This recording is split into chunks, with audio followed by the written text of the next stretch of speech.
Unfortunately, not all of my projects are a success, and that happens to be the case for my dust collector that I made round about this time last year. Now, the problem with it is that I rarely use it. I'm supposed to turn it on whenever I use the chop saw here or the table saw there, or when I'm doing a dusty operation inside the shop here and I want the air cleaned. But I'm finding that in the beginning I was doing that religiously, but now after a certain amount of time I'm not doing it at all. I never turn this on at all. The reason for that is that I've discovered that I really don't need this kind of dust collection in this shop. What I really need to do is focus on the passive dust collection that's already in place and improve it and make it a bit more effective. In the table saw here, there's a bin down in the bottom that catches at least 95% of the dust that comes off the cutting. Anything that goes underneath the saw usually winds up in that bin.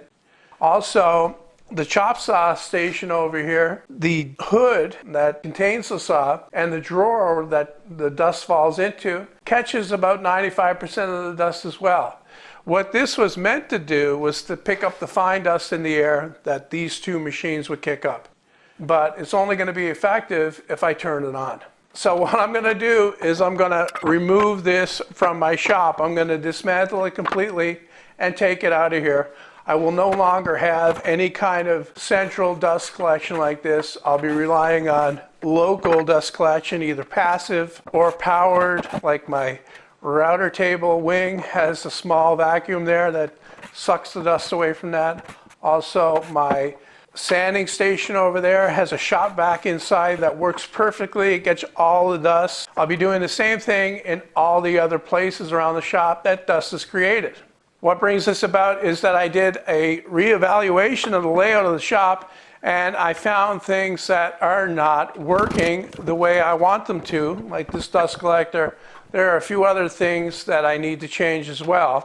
And in their place will be a more efficient layout for this small shop. Sometime in the future, I'll be doing an addition, but until then, I've got to work with this space and the amount of tools that I'm creating that I want to use. I need a place to put them. This takes care of that issue as well. So in this video, I'm just going to be taking the dust collector down, taking it apart, getting it out of here, and moving the miter saw station further down the wall to make way for the new belt grinder stand that I'm going to be making next. I'm going to save all the major parts from the dust collector, the motor and impeller. I may use to make another unit sometime down the road, but it will be a different configuration than this. It'll probably be something small and squat that fits right behind the table saw, and we'll collect the dust from the table saw directly and only work with that machine. Or if there's a router table included with the table saw in the future, it can collect the dust from that as well. When I built the dust collector, I didn't use expensive materials. I just used 1/2-inch spruce sheathing, which is fairly cheap. Partly because I thought of this mainly as an experiment. I didn't actually think it was going to be, that effective. I had to try it out though, that's the thing. Unless you try it, you'll never know. In the end, the dust collector did work well. It's just that the configuration as it wasn't working for me.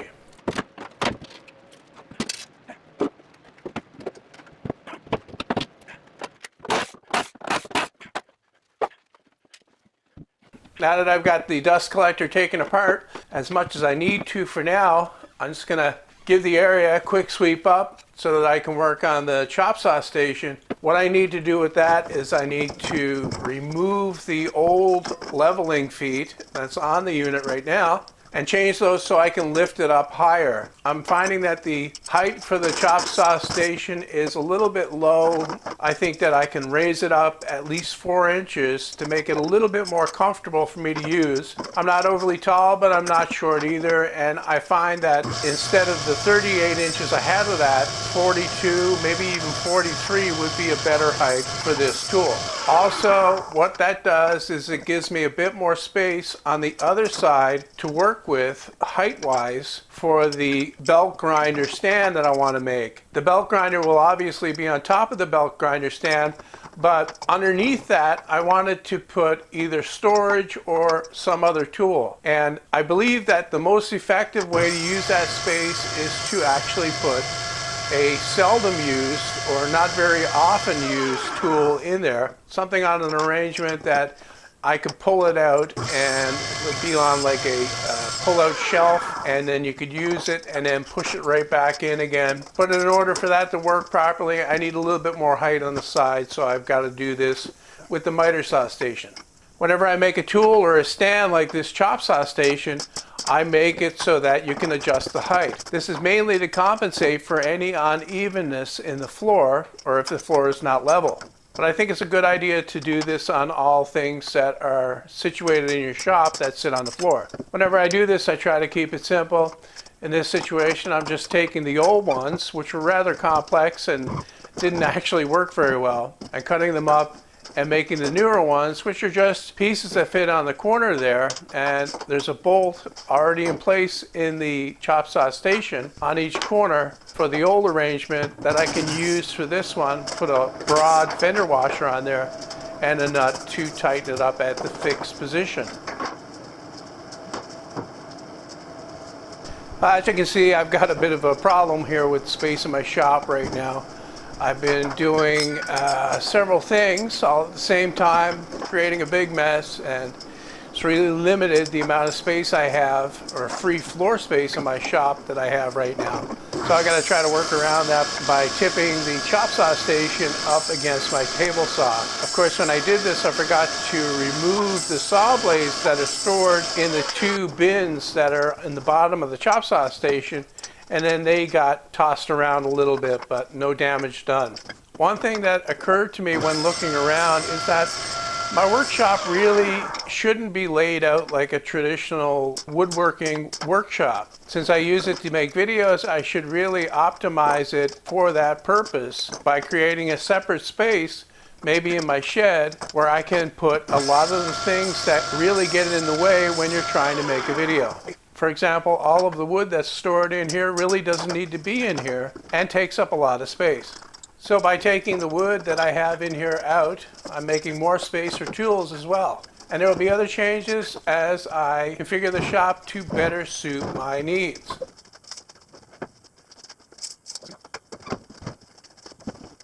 Well, I hope this wasn't too boring, and I hope some of you enjoyed it. Very shortly, I'll get started on the belt grinder stand, and there will be details on that soon. Thanks for watching, and see you next time. Unfortunately, not every project that I do is a success, and that's the case for my, what is that? thing.